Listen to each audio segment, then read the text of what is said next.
Hey everybody, it's me, Zach, and welcome back to my channel.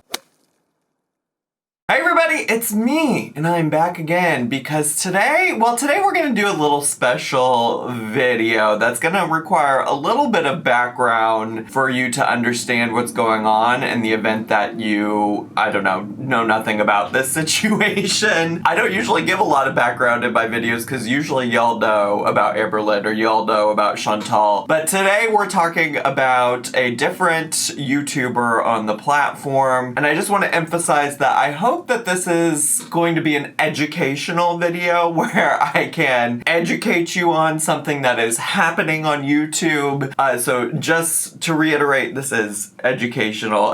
That will be important for later. But if you don't know, there is a person who makes content similar to mine named Oh Lordy It's Jordy. You may actually be familiar with him if you watch a lot of my other content, just because sometimes like Amberlynn Reid brings him up because he is an Amberlynn Reid reaction channel, I guess, for lack of a better word. You're going to note that he does cover more than just Amberlynn Reid. Similar to me, he branches out and occasionally covers other people. Actually, he probably more consistently covers other people than I do. He covers Chantal, Foodie Booty, he covers Eugenia Cooney, Jeffree Star, and the YouTuber we're going to be talking about today, whose YouTube channel is called The Dougherty Dozen. The Dougherty Dozen is a mom channel, a mom vlogging channel, question mark. She really, mostly from what I have skimmed on her page, mostly tends to cover things like her meal prepping for her family of 12, special recipes, the Costco hauls, the large grocery hauls, which if you don't know, there's definitely a market for that on YouTube. I fell down a rabbit hole for a while where I felt like watching people do grocery hauls was great white noise in the background. I loved listening to moms of huge families do grocery hauls because they would just talk for days and days and days about the random things that they got at the Costco, at the Sam's Club, at the Walmart, wherever it was they were shopping that day. In general, I think there is a place on YouTube right now, and has been for a while, where people are highly critical of moms who utilize their families to make content on any kind of social media, whether it's YouTube, Instagram, TikTok, whatever it might be. Because I think a large concern is that moms are exploiting their children who may not be able to truly fully consent to participating on the internet. And I think a lot of those things are valid, and I think in a lot of ways those are a large part of the criticisms of Alicia Dougherty, who runs the Dougherty Dozen YouTube channel. But in my short research of her, it seems like she's got a laundry list of things that people don't love about her channel. So people don't love that she overshares about her family. People are very critical of the way that she feeds her family. People think that she has a large shopping problem, shopping addiction. I mean, there is just so much to go down. And I promise you, I haven't watched every single video of hers. Actually, I've never watched a single video of hers, if we're being honest, but I have also not watched the litany of videos that other people have made about her in terms of the things that they have issues with. I've just watched a handful, including one that was about Clockgate 2023. Now listen, I am on a corner of the internet where people get upset about silly things, but there were people who were critiquing her, saying that she was lying about the time of day that she was filming her videos, because a big popular video genre on her channel is early morning routines to get her family of 12 ready for the day. And people were making claims that she was lying about the time of day it was based on the clock and the lighting coming in from the window behind her. So a lot of people have a lot of issues with her, and it seems a reoccurring issue that people have with her, and what we're here to discuss today is her abuse of the copyright system here on YouTube. And the reason I'm jumping in to have this discussion and also not only have a discussion, not only to provide critique, commentary, but also to educate people that this is happening, is that I have been, in the past, multiple times, a victim of people abusing the copyright system. So if you've been on my channel for a long time, you know that years ago at this point, I think it was probably 2018, 2019, I can't remember exactly off the top of my head, a YouTube creator known as Foodie Beauty. She also goes by many other names, as you know, or you may know. But a YouTube creator named Foodie Beauty tried to copyright strike me and get my channel removed years ago. And then in more recent history, a YouTuber named Chickens by the Lake tried to take down my Twitch re-upload channel by copyright striking me, even though she had no intention of actually taking me to court. And because of that, I always get a little bit intrigued when people do this, especially when people of Alicia's YouTube channel size start doing it. Because to be clear, Alicia Dougherty has 1.53 million subscribers. All right, that is way more subscribers than Foodie Beauty, way more subscribers than Chickens by the Lake.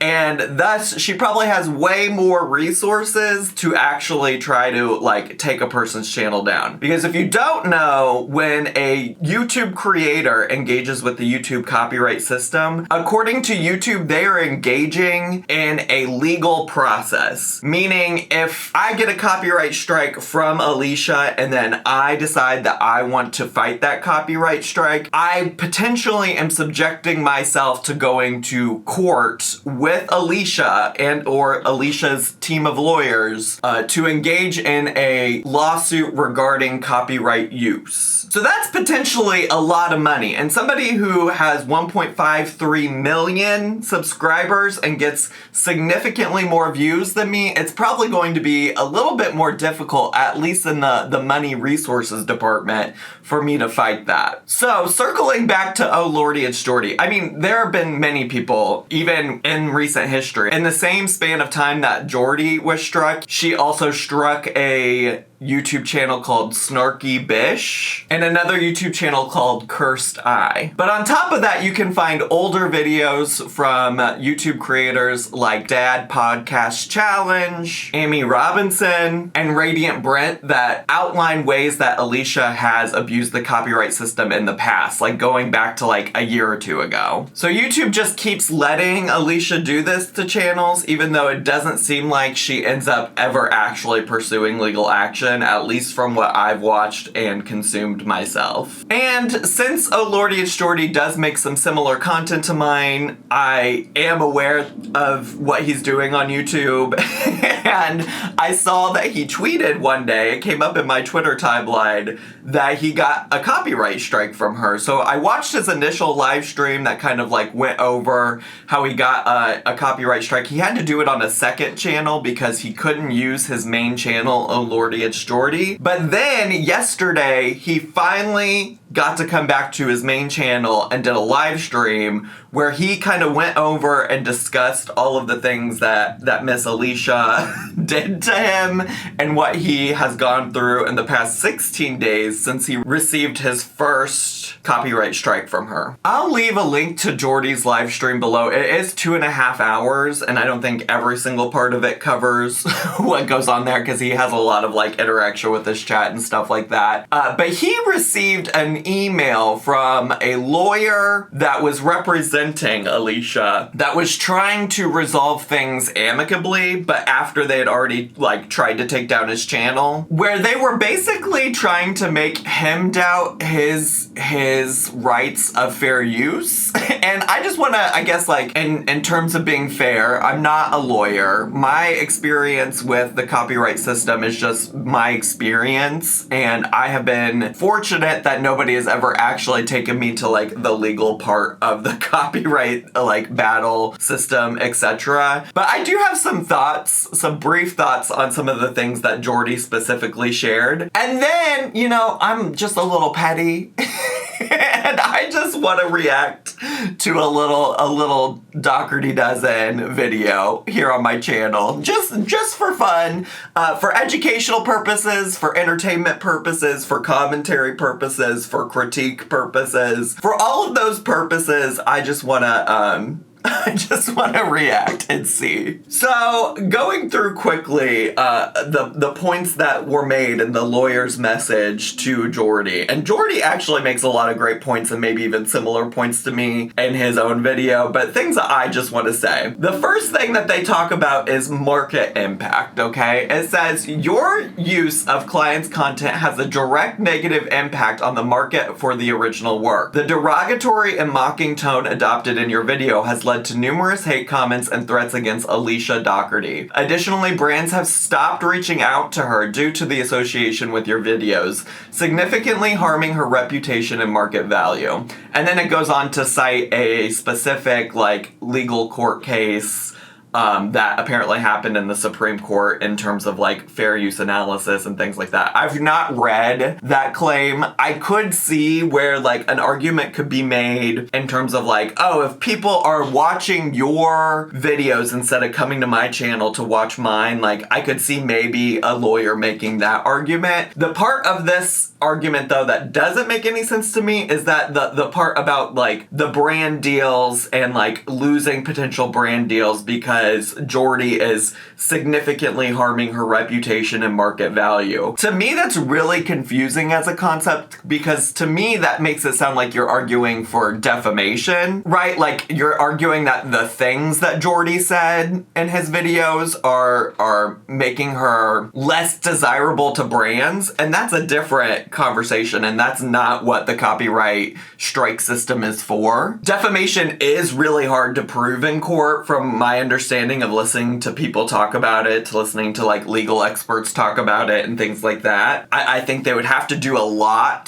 to prove that like brands specifically said, oh yes, I saw a video from Oh Lordy It's Jordy and I decided not to work with you and your YouTube channel because of that. So I suppose if they have that, they might have an argument for defamation, but I don't think that him providing negative critique for her is grounds for him abusing the fair use and copyright system. And I think even in general, it's probably going to be pretty hard to prove that like Jordy is taking views away from her in the sense that like people are watching his content instead of hers or things like that, because in the grand scheme of things, if you go to Jordy's channel, like he largely doesn't cover Alicia all that often. It's not like he's covering every single piece of content that she puts out onto the internet or anything like that. Like, I could see maybe an argument if he was doing that, although it's still shaky grounds, but he's not even doing all of that. The next part talks about the nature of transformation, and it says, while a portion of your content may be considered critique,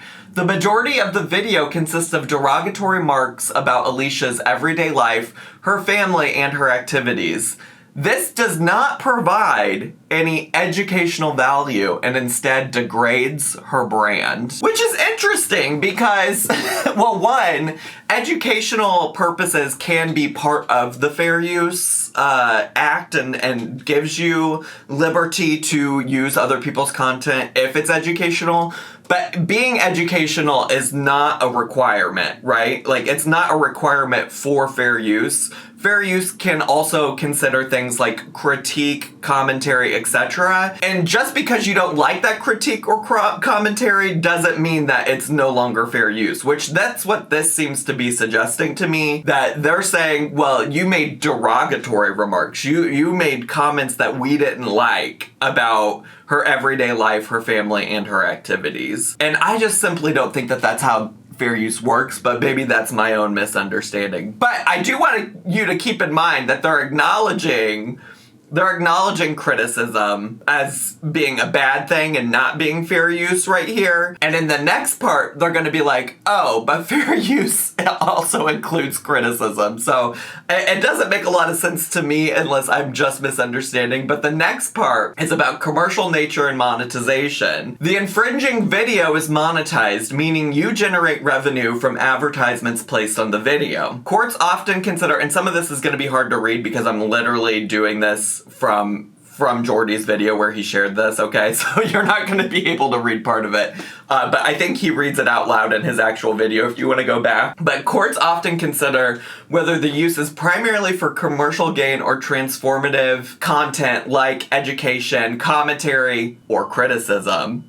So they're acknowledging, like, yes, courts consider if this is providing criticism, which they already acknowledged in the last point that Jordy was providing a lot of criticism, even if they are derogatory in nature, right? Like, they acknowledge that it's not limited to just being educational. They also weirdly seem to be suggesting that because Jordy makes money off of it, he shouldn't be able to do it. Like, that's like a strike against him. I don't actually know a lot about that. I haven't seen that as a concept before, so maybe they are correct. They do go on to list another court case to reference if you want to go look it up and learn more about that. But then they also then go on to say that his monetized video predominantly serves to entertain through derogatory and mocking content, which leans towards commercial exploitation rather than legitimate transformative use, which is interesting to me as a concept. But I honestly, I don't understand the argument about monetization, because, you know, I think about other platforms that share things, like let's say like the news will often share clips from things, movies, TV shows, things like that, to provide critique, or like even sometimes share people's social media clips to provide information. And like news organizations are also making profit. I don't know, maybe I'm rambling a bit on that point, because I just don't fully understand the argument they're trying to make. The last part says the amount and substantiality of the portion used, which there is a part whenever I've ever gone through a, specifically whenever TLC copyright strikes me when I'm covering the 1,000 Pound Sisters, I often get asked like what portion of the original content was used, which is really silly because when it comes to those shows, I use such a little portion of the actual show that I love to like get the percentage of like the clip being struck and the small percentage of the actual show that it is. So I do know like that the amount of content that you use can matter. I don't know that it's necessarily always considered, but that it can matter. And they said your video uses Alicia's content, including significant portions that depict her family, house, and activities. And then it goes on to also talk about how fair use often takes into account how much is used, because they typically suggest you should only use the required amount of the original work as necessary for the purpose of critique or commentary.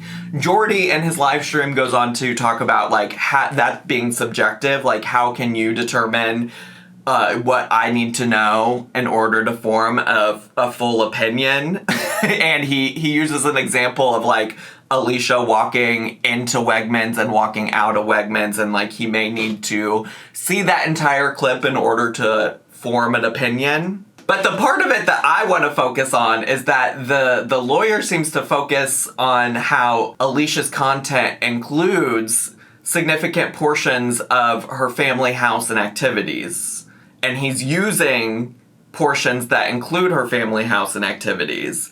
But the reality is like, that's the content that Alicia uploads. So if you're suggesting that in some form of fair use, I should be allowed to use some of her content, it doesn't matter what the content is. If I have some kind of like educational criticism, commentary purpose for using it. So that seemed like a really silly argument to me as well. Like I said, Jordy breaks that down a lot more thoroughly than I did. I just wanted to kind of give you an overview of why I thought this was so silly. It's clear that Alicia, to me at least, it's clear, my opinion, is that it's clear that Alicia is using the copyright system to get videos taken down that she doesn't feel like are favorable to her, as opposed to actually being upset that people are using her content. Or, you know, maybe there's a small chance in there that she actually does care about people using her content as well.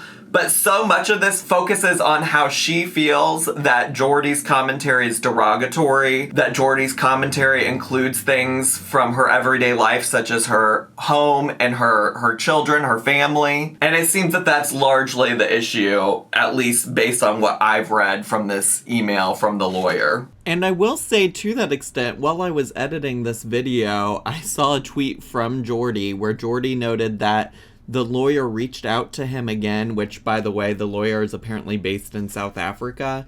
But the lawyers reached out to him again and sent him a cease and desist, which to me just continues to reinforce that she's really just upset about the things that Jordy is saying about her, as opposed to the things that are copyright and things like that. So if you want more of Jordy's perspective, make sure to go watch his live stream down below. Like I said, I'll leave it linked. But I really want to give a little reaction to Alicia.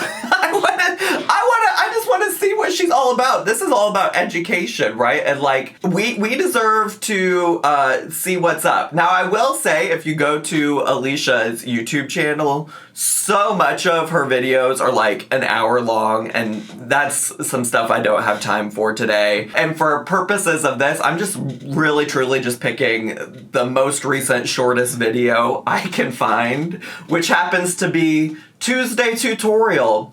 Creamy ham broccoli casserole. This honestly truly sounds like something I would literally watch on my Twitch channel, if we're being honest. I love to watch a girly make a like creamy, sloppy meal for her family. And that's what this is giving. Creamy ham. How do y'all feel about creamy ham? Yummy. So we're gonna be learning today about Alicia Dougherty, and I'm gonna be providing some critique of this creamy ham broccoli casserole.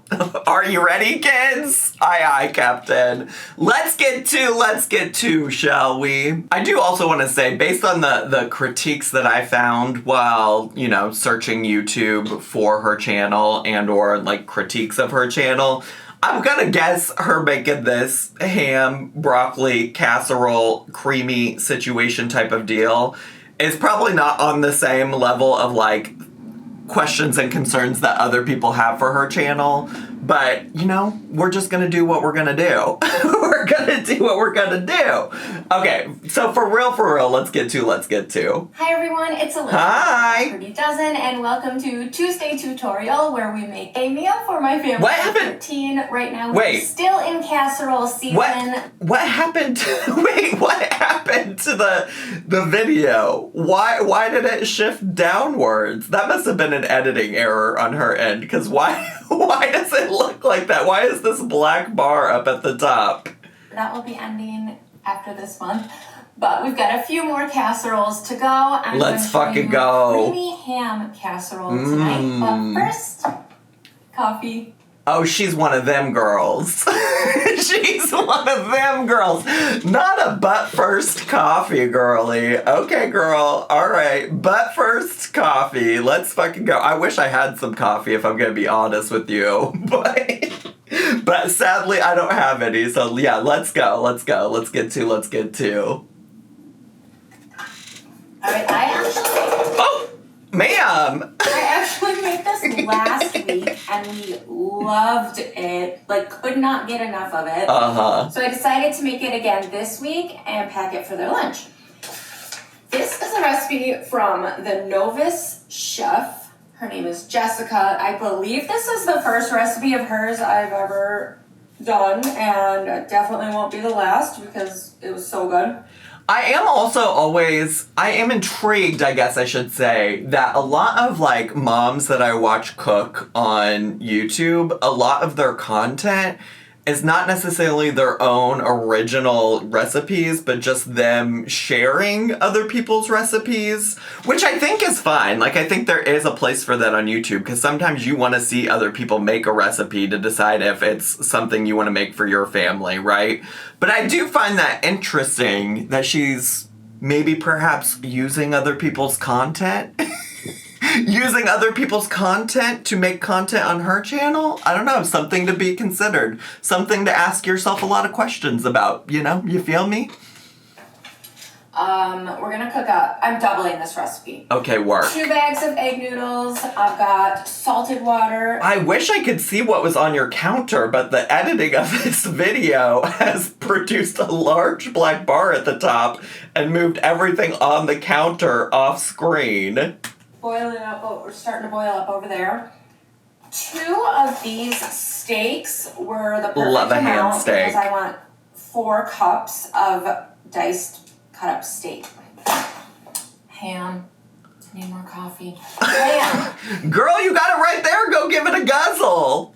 I saw the word steak right there. Well, it's a ham steak. It's a ham steak. All right. 4 cups of ham, which ended up like perfectly being 2 of these. What is it? So this is 1.5 pounds and 1.3 pounds. So a little under 3 pounds of ham was the perfect amount. Love 3 pounds of ham. Chive cream cheese. I'm actually gonna go set this over near the stove so it kind of softens a little more because I forgot to set it out earlier. Okay. And that will just kind of Work. soften quicker over there where it's warm because I have the oven preheating to 350 Wait, degrees. did she say it was cream cheese or did she say it was sour cream? Because sour cream should already be soft, so surely it was cream cheese and I just didn't hear what she said. We're gonna use not all of this. This is how much do we want? Girl, did you prepare for this video at all? I mean, I guess it's fine if you didn't. Is this the vibes?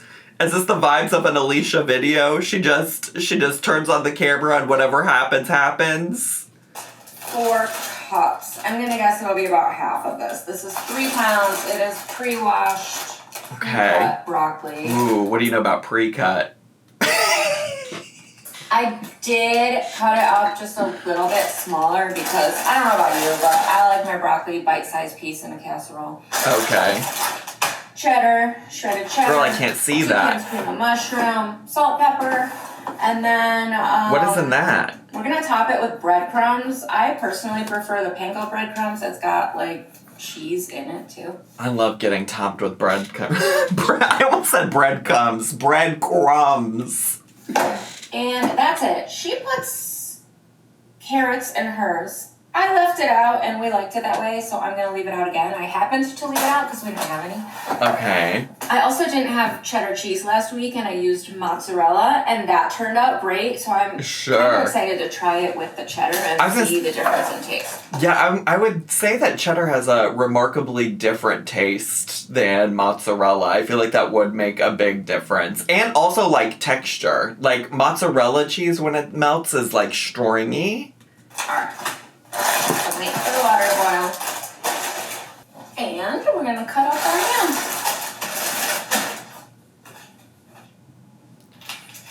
Okay, so she does do some editing, because there was just a jump cut there. So I am curious what she chooses to edit out and leave in a video. This is again critique, Alicia, in case you're taking any notes. It's almost like a ham. I'm sorry. That is a milk.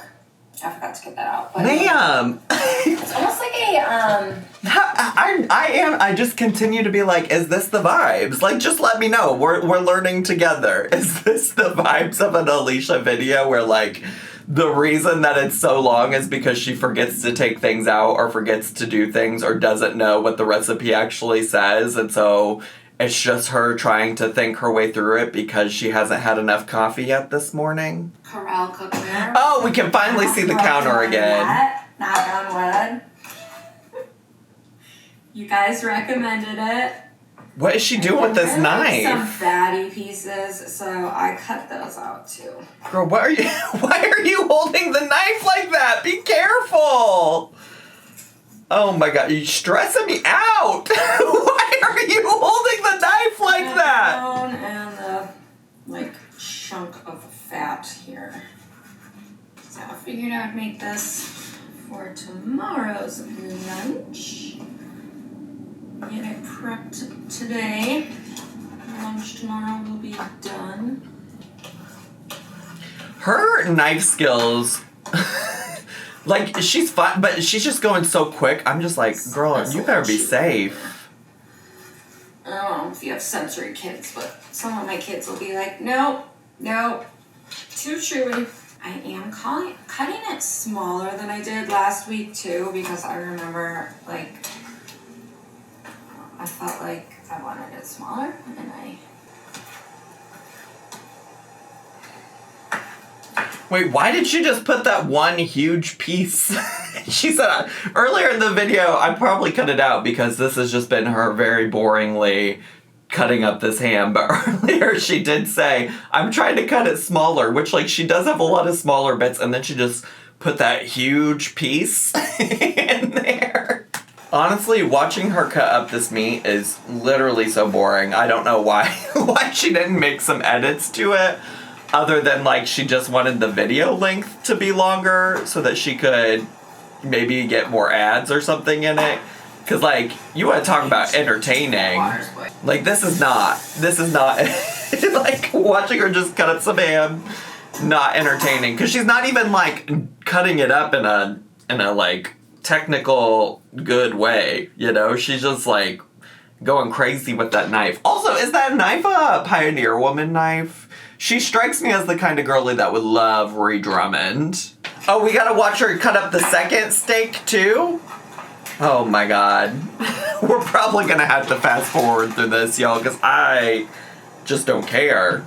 Okay, if she said anything interesting while the ham cutting was happening, I skipped over it, to be honest.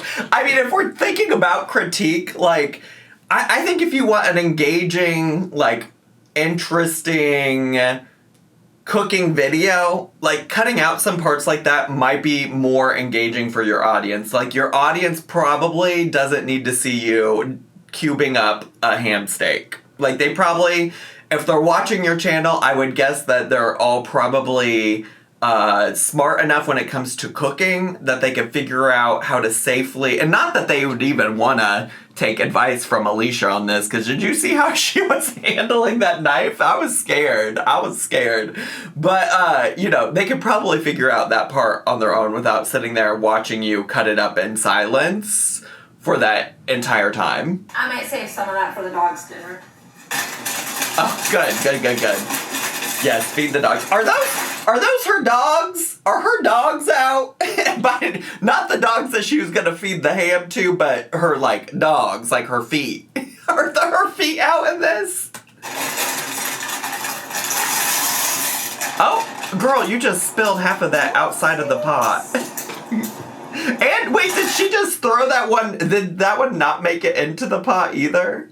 Watch. Whoopsies. She tried to throw it into the pot and it just went back behind her onto the floor with her dogs. Now, we're only gonna cook these half the time. Okay.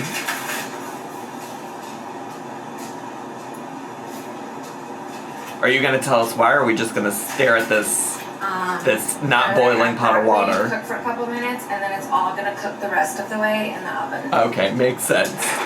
Just kind of like broke them up if they were a big chunk. Okay, adding the broccoli, stunning. Did anyone else go down the rabbit hole of videos of looking inside broccoli? If you've not, don't do it. Do not recommend. I haven't. 0 out of 10. I have not gone down that rabbit hole because I'm currently going down the rabbit hole of Alicia Dougherty copyright striking many channels because she didn't like what they had to say about her. That's the current rabbit hole I'm going down. But maybe I'll check those out next. If you were putting carrots in, you would add them now too. Oh, those are her dogs. The dogs are out. The dogs are out. A couple minutes. Woof woof. I feel like, are the broccoli and the noodles gonna cook at the same rate? I don't know. Feels like maybe the broccoli would take longer to cook than the noodles. Like maybe the broccoli should have gone in first. But what do I know? I don't know shit, actually. I don't know shit about fuck. I'm learning today. This is educational, of course. Alright, I'm gonna drain, set this aside. Alright, so she mixes it in a large bowl, but like I've got enough dirty dishes to wash. So I'm gonna use my pan to mix this all. And yeah, we just are gonna mix all the ingredients. Great. So I've got the 2 cans cream of mushroom. That's one of my favorite things. One of my favorite things in the recipes that we like to watch over on Twitch is the girlies who put canned soup in all of their recipes. I'm obsessed. I'm obsessed. They're learning from the best, obviously. They're learning from Alicia. 4 cups shredded cheddar. Let's fucking go. I love cheese. I love cheese. Whole milk. Whenever I do these kinds of recipes, I prefer whole milk. It just gives it that thicker consistency. What do you know about that thicker consistency, you know? It did dawn on me I might have a different audience tuning into this video than my normal audience. So I apologize about the vulgar jokes if that's not your cup of tea. It's kind of part of the charm and appeal over here on the Zachary Michael channel. The dogs really do be out though.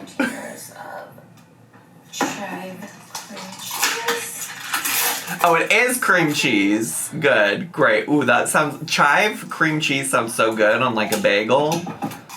This is a lot of dairy though. You're gonna be getting a little bit of the bubble guts from this, I would think. I would think you might get a little bit of the bubble guts. This is not for the IBS girlies. Salt, pepper to taste. Really don't need much because, you know, the ham and the cheese already have salt in them. Right. A lot of what you already put in has probably so much sodium. The canned soups, the cheese, the ham. Just a little bit.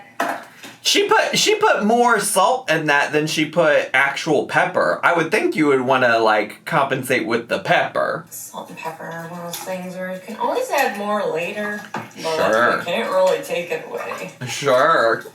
I think this would also be really good with like a cream of chicken soup.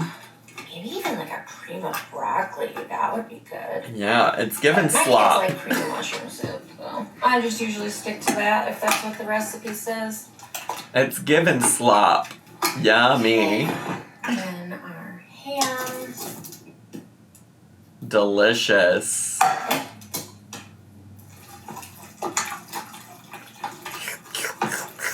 That's that WAP. That's what Megan and Cardi B talk about. That WAP. And pasta.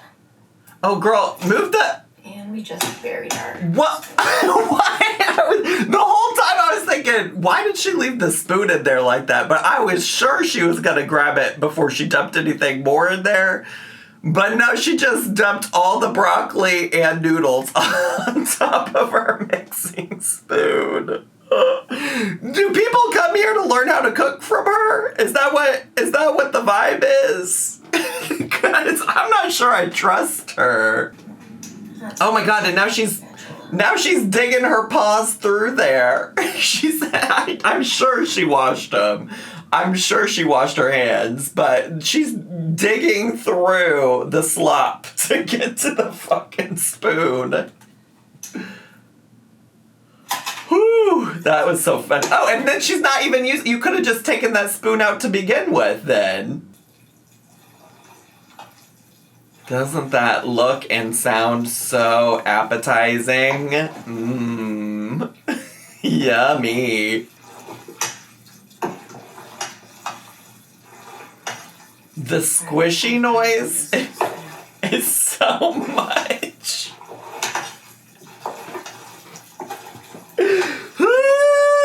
Because my 13 by 18 casserole pan is the perfect size for my family. I'm going to put in a pan saver food liner. Work. Oh, so aluminum foil? This seems real bulky and not helpful.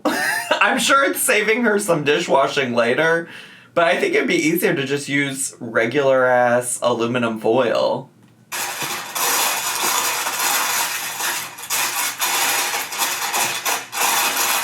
It seems so extra. This is just a simplified cleanup.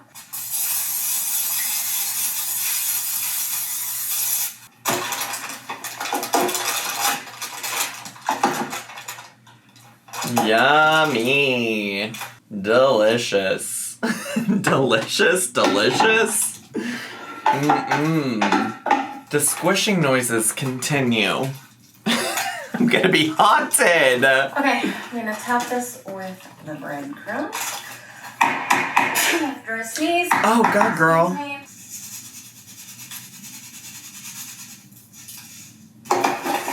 Cover it with foil. Oh, there's the foil. Oh, my God. Damn, okay. All right. And put it in the oven.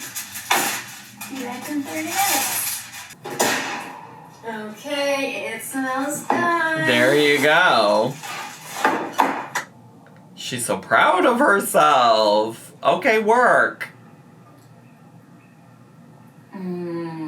That is so good. It's actually so good. Today. Thank you for making creamy ham casserole with me. I will. You're welcome. The original recipe in the description of this video. You are strong. You are beautiful. You are loved. You belong, and I'm so proud of you. I'll see you next time.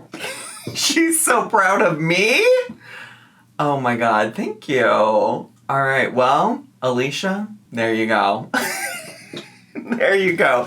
That's not one of her most popular videos. I don't think that's the genre of video that's most popular for her.